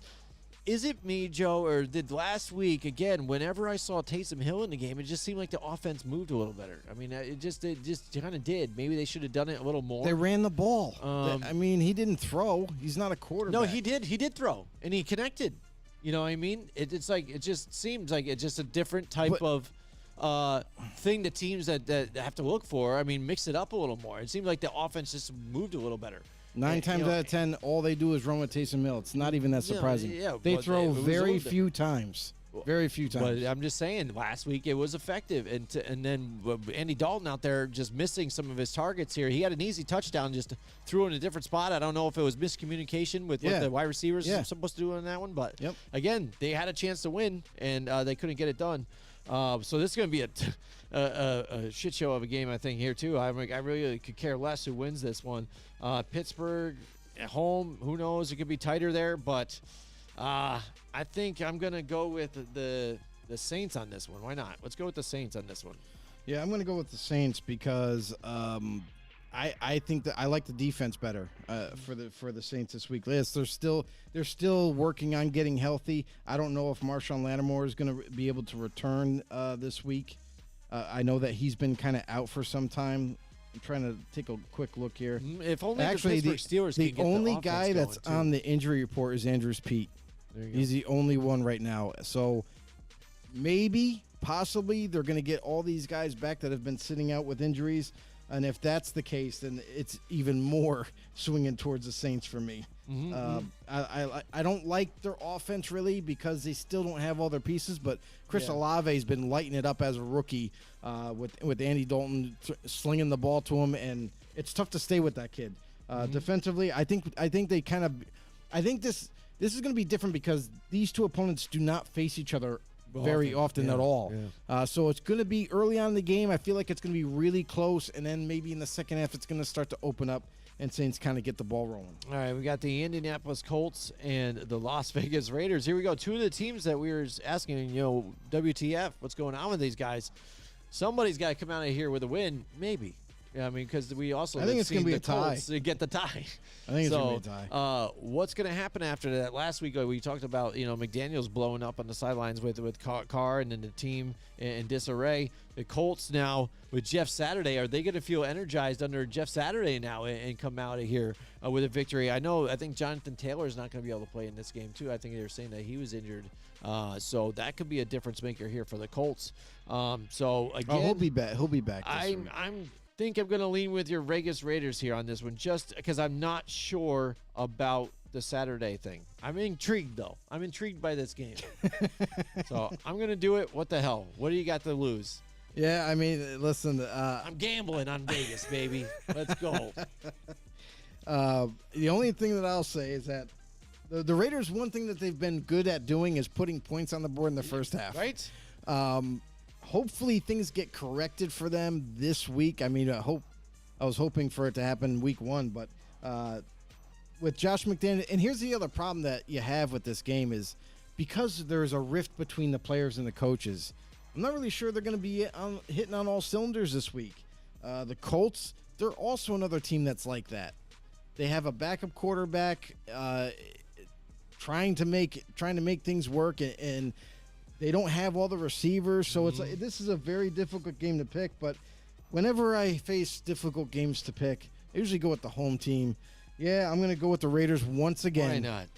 And hope for the best. Why not, buddy? We're both picking our teams. Let's see what happens. All right, here we go. We got the Dallas Cowboys and the Green Bay Packers. Green Bay, I've been saying this for weeks. This is the week they're going to pull out the victory, and then it never comes.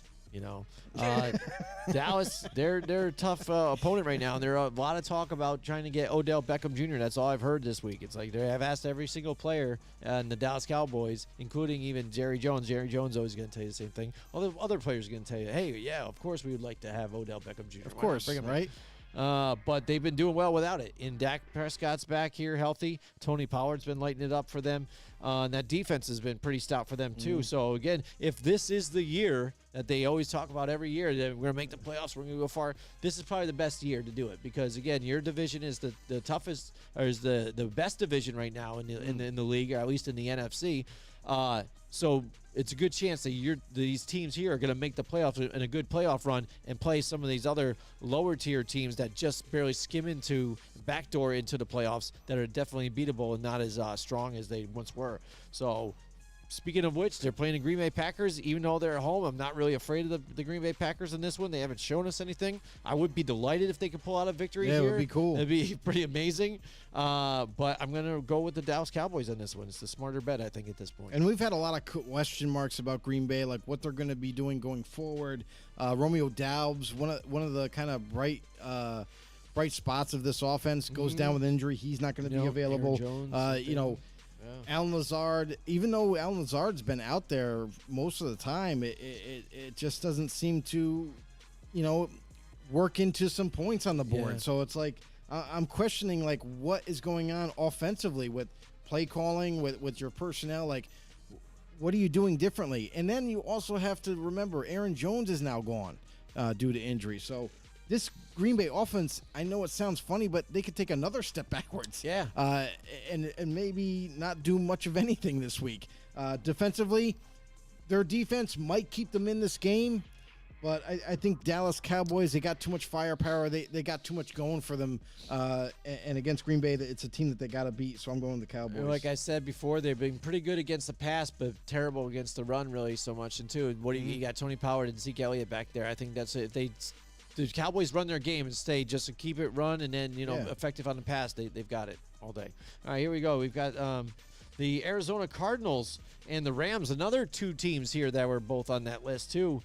Cardinals, again, Kyler Murray did not practice today. So we'll see what happens with that as game time rolls on here. But the Rams, again, we'll see what happens with the concussion protocol here with Matthew Stafford here. So we might see two backups play each other in this one, Joe. Even so, on this one. So, yeah, we're super excited about that, right? So we thought it was going to be a very snooze fest here. Maybe this is when I'm 4:25. Mark it. I'm going to get my nap. I'm going to get my nap in at 4:25. So, yeah, this is a tough one to call. But, again, the Rams, they've been in tighter games, I think, against tougher opponents. And that defense is better than the Cardinals' defense, obviously, too, because who they have and the way they've been playing. So I think I'm just going to side on the air of caution here and go with the Rams. Maybe. What do you think? Toss up. You're going for the tie. I think both teams are scary. I mean, especially if neither one of their quarterbacks are going to be available, that would be crazy. I think Kyler Murray's going to rest up this week. I think he'll be back for this Sunday. So I'm going to go with that. I'm going with the Cardinals in this one. I think they're a little bit better of a team, to be honest. I mean, their defense is a little faster, and despite both teams kind of going through some big-time injury lists, is what I'm seeing. It looks like both their centers might be in jeopardy of being out this week for the Rams. Kind of evens the playing field for the Cardinals because they don't have their starting center. But man, this is kind of funny. I gotta say. So I'm gonna go with Arizona on this one. Okay. All right, there you go. He goes with the Cardinals, and we got the Chargers and the 49ers here now in the Sunday Night Football. But first, before we get to it, we got Mike Tackett in the house. Oh, there he is. How's it going, guys? Watching from work on my break. Not sure what's messier, the weather here or the Packers offense. Yeah, right. My picks are getting better every week. That's good. Yeah, I'm gunning for you guys. He is. Mike, now that you're here with us. Yes, sir. We had brought up maybe the fact that you wanted to partake in the bet here. What's going on, Mike? So the two losers have to drink alcohol out of one of these football-shaped things. We will find a way to get one to you, or we will possibly travel to you or something or figure out some kind of travel to meet up with you for the week after the Super Bowl it's possible to do this thing, the whole drinking show of whoever loses out of the competition. Winner gets to see the two, a little messy, and have to babysit for the show. So I think that would be very exciting, right? To see, I'm interested to see what a buzzed Mike Tackett might look like, but who knows? Maybe he'll just be there, and we'll both be buzzed, and he'd be like, "Guys, I don't usually host the show, but now I have to because you guys are like this. This is not fun for me, So who knows? It'd be a lot of fun. But so let us know what you think about that one. But we've got the Chargers and the San Francisco 49ers. Chargers again to me look like the same old Chargers again. It seems like every year we kind of say, like, here we go. They're going to move on. This is it. They're going to be better. And coach is still in bad decisions, still injuries. Keenan Allen, you're getting him in and out. The games are barely pulling out some of these wins. If it wasn't for Khalil Mack stripping that ball out and getting that touchdown there, I mean, they're looking at another loss here. Mike Tackett says 1 tequila, 2 tequila, 3 tequila floor.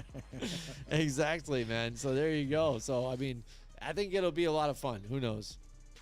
Yeah, I mean, for the Chargers, they deserve to lose that game last week. If it wasn't for Drake London basically handing Khalil Mack the ball instead of just going down, the Chargers probably aren't in a good spot right now. The Chargers pulled off that crazy win against Atlanta. I don't know how they pulled it off, but they did. The Niners, they are on a warpath right now. Their defense is playing ridiculously well. They are hunting down quarterbacks. And the offense is starting to take an uptick in play. Jimmy Garoppolo looking a lot better lately, distributing the football to Brandon Ayuk. It looks like Deebo Samuel's making a return from injury. And I like the Niners way better in this one. Not only are they home, but they are just on a way better path than the Chargers.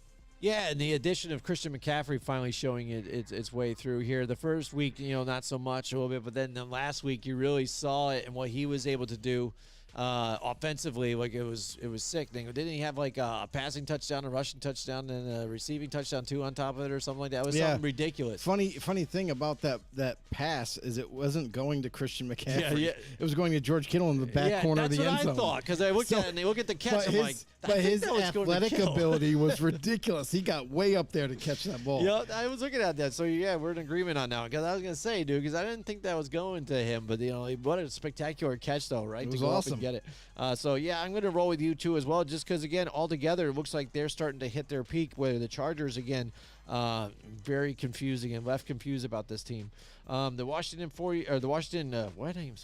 Washington Commanders here in the Philadelphia Eagles. We were gonna try and do a live show for this one. Unfortunately, it's not gonna happen here for us, but we're still working on it. That'd be cool if we can. Yeah. But the Washington Commanders, Philadelphia Eagles, a really tight divisional game here too. Anything can happen here still, Joe. The Eagles have been undefeated, but, that kind of wears on the team for so long, too. Can you go 8-0? Can you go 9-0 here? How long is it going to go? How far It's not easy to win in the league. These teams know each other. They've been playing. And now you've got Heineke. They're a different team. They look different. They're hungrier. I think they're really behind Heineke. And this week, Chase Young makes a return. That's nice. They've been looking forward to something like that, Joe. When was the last time Chase Young was Chase Young? You know what I'm saying? Last year. Looking to try and get him back to it. You know what I mean? So Philadelphia, they're tough to beat, though, especially here at home. With again, offense running on all cylinders, defense on all cylinders. I think they just got it going for them. So I'm going to go with the Philadelphia Eagles, especially because they are at home. But let's see the Commanders make a game out of this one. Yeah, I think they will, too. Like, we noticed the improved play with Taylor Heineke at the helm on offense. Listen, Washington finally has an offense. They can put points on the board now. Taylor Heineke, a player favorite, is taking over that spot and doing it well, as LL Cool J would say. Like a bitch. I'll tell you right now, it's been pleasant to see. This is something that we kind of anticipated, though, on the show. We said that it's not going to take that long. Carson Wentz eventually is going to get injured. It's going to open in the door for Taylor, and he's going to take the offense by storm, and that's what he's doing. He's distributing the football to all his receivers, Jahan Dotson, Curtis Samuel, Terry McLaurin, Logan Thomas at times. So, I mean, this is an offense that looks way different than what we saw in weeks 1 in the first half of the season. Now, you couple that with a defense that's been playing well, and now they have something to play for. That makes a scary opponent. So the Eagles, do not overlook this team. This team has been playing way better now as of late, and they are coming to your home. So I will say this, disclaimer, I will not be shocked if Washington beats Philly and upsets them. But with the way the Eagles have been playing lately and how healthy their team has been, I'm going to stick with them just because they're home. All right, there we go. So there's our picks here. We'll see how we do against Mike Tackett out there. Mike Tackett, I'm sure, is going to post his picks out there, Joe. So that's right. It's been exciting. It's been a crazy year. Everybody asked for parity, and we've got it this season. We even got parity with our picks. Yeah. How about that? Right. It's been nutty. Last year was really tight too. Last year it went down to the last 2 weeks where I had to try and do a couple to try and make something happen. I only lost by 3, but it was within 1 though. With the last 2 weeks. So, I mean, if I got the one right and then it would have came down to the Super Bowl, it was it. But I picked a little too early, and it is what it is. But we had a lot of fun. It's a lot of close games all the time with us, and it's a lot of fun when we do the drinking show, too. So, I enjoyed it. I enjoyed it. So, he enjoys it more when I lose. Yeah, right. It is. That's a lot of fun, too. Because then I can even do more button pushing and stuff like that and make some fun. But, Mike, we definitely enjoy you joining in with us and getting in on it. So, yeah, I definitely. think that'd be a lot of fun, and maybe we can plan something for the future. Thanks, everybody, for tuning in. Those of you that did, if you're new to the show, please do us a huge favor. Head over to YouTube, search us up Football on the No Show. Boom! Hit the subscribe button, hit the notification bell, let you guys know when we go live. You can also follow us on Facebook, at Twitter, at FB_no, or #KnowItAll. if you don't like to be interactive with us, listen, we're the best interactive NFL talk show, and we want to prove it to you guys every single week. Make sure you don't forget next Wednesday. Comment down below. We will give you a shout out. We will talk about what you want to talk about. And that's what it's all about. Listen, we are also on every podcast known to man. We are on Spotify. We are on iTunes. So if you want to take us on the go, be in the know, hit that follow button, and you can be too. Yeah, absolutely. Thanks a lot, you guys, and we'll see you next time. Join us next week from 8 till 10 Wednesday night for more Football on the Know with Jim and Joe.